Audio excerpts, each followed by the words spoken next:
Para menteri, wakil menteri, kepala lembaga hingga utusan khusus presiden lakukan hari pertama pembekalan dengan olahraga dan peraturan baris berbaris (PBB) di Akademi Militer Magelang, Jawa Tengah, Jumat 25 Oktober 2024 pagi. Wakil Menteri Dalam Negeri, Wamendagri, Bima Arya Sugiarto menyampaikan, seluruh jajaran menteri dan kepala lembaga di Kabinet Merah Putih menjalani kegiatan baris berbaris terlebih dulu.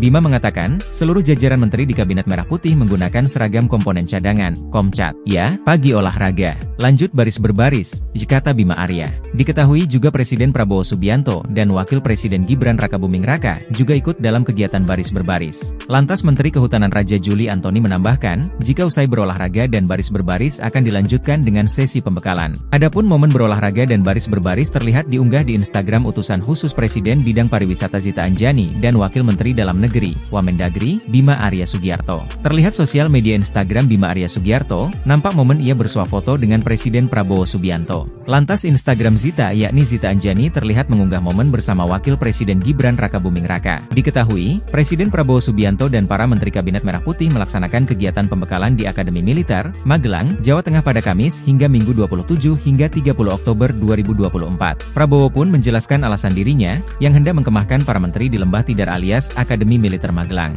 Menurut Prabowo, kerja sama tim antara semua anggota kabinet dan keberanian sangat penting dalam memulai kerja pemerintah. Magelang sendiri, kata Prabowo, adalah salah satu pusat perlawanan terhadap penjajah. Ia ingin semangat keberanian itu bisa diadopsi oleh para anggota kabinetnya. Soal keberanian sendiri, Prabowo dalam rapat perdana itu mengatakan bahwa para menteri harus berani dan tidak ragu untuk memberikan pelayanan terbaik untuk masyarakat. Sebab, menurut Prabowo, birokrasi di pemerintahan seringkali dianggap mempersulit, bukan mempermudah keperluan rakyat. Selanjutnya, Prabowo dalam rapat kabinet perdana itu juga meminta agar semua menteri untuk efisien dalam mengelola anggaran dengan tidak banyak mengadakan acara-acara seremonial dan perjalanan luar negeri.